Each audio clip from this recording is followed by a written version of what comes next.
Nagdarasal ngayon ang mga Lakers fans na sana raw ay sa Denver Nuggets na mapunta ang susunod na trabaho ni Nico Harrison. Baka raw kasi magawan pa niya ng paraan na mapunta si Nikola Jokic sa Los Angeles. Matapos siyang opisyal na sibakin ng Dallas Mavericks, in-update ni Harrison ang kanyang Instagram bio sa salitang unemployed. Isang bagay na tila nagsilbing simbolo ng magulong pagtatapos ng kanyang panunungkulan sa Dallas sa simula pa lang ng season, bagsak na ang takbo ng Mavericks. May record na 3 panalo at 9 na talo. Pero ang tunay na turning point ay nang mangyari ang kontrobersyal na trade na nagpadala kay Luka Doncic papunta sa Lakers. Isang desisyong tuluyang nagbaligtad sa reputasyon ni Harrison sa buong NBA sa Dallas, naging kontrabida siya. Ang GM na itinuring na sumira sa kinabukasan ng franchise sa pamamagitan ng pag-trade sa isang generational talent. Pero sa labas ng Texas, lalo na sa Los Angeles, ibang-iba ang tingin sa kanya. Doon, tinuturing siyang bayani. Ang taong nagbago ng kinabukasan ng Lakers at naghatid ng bagong muka ng kanilang prangkisa.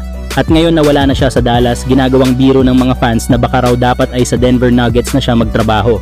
Baka sakaling maisagawa pa niya ang isang miracle trade, ang pagpapadala kay Jokic sa Lakers kapalit ng bag of peanuts. Siyempre, imposible itong mangyari, pero kung wish lang ang pag-uusapan, siguradong ipagdarasal ito ng bawat Lakers fan. Samantala, hindi na magtatagal bago muling makita si King James sa hardwood court. Ayon sa ulat ni Shams Charania, opisyal nang ipinadala ng Lakers si LeBron James sa G-League affiliate ng South Bay. Isang malinaw na senyales na papalapit na ang kanyang pagbabalik. So LeBron James was assigned to the Lakers NBA G-League affiliate South Bay, and he went through his first practice of this NBA season, and most critically, his first 5-on-5 action of the season as he worked. Matapos ang ilang buwang pahinga dahil sa sciatica injury, gagawin ni LeBron ang una niyang full 5-on-5 practice ngayong season.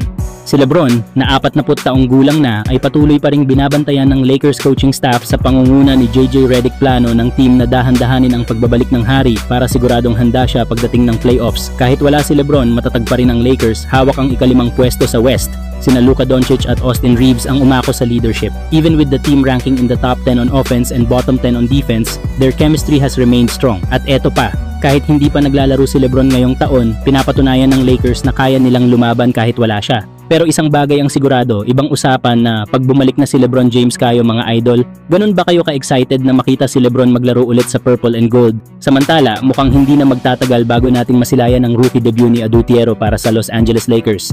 Ayon kay Coach JJ Redick, posibleng makapaglaro na si Tiero sa kasalukuyang road trip ng Lakers. Sa ngayon, nasa kalagitnaan pa lang sila ng 5 sunod-sunod na laban sa labas, kabilang na ang mga tapatan kontra Thunder, Pelicans at Bucks. Matagal-tagal ding nawala sa aksyon ang 21 taong gulang na forward matapos sumailalim sa knee surgery.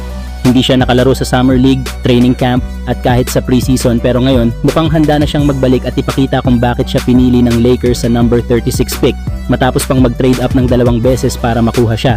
Noong nasa Arkansas pa siya, nag-average si Tiero ng 15 punto at 5 punto at 8 rebound bawat laro at kilala siya sa kanyang athleticism at explosiveness, bagay na siguradong magdadala ng vertical spacing at energy sa Lakers bench. Ayon nga sa mga nakakita sa kanya noon, kaya niyang tumalon palabas ng gym at maihahalin tulad lang ito sa athleticism ni Jackson Hayes sa kasalukuyang roster.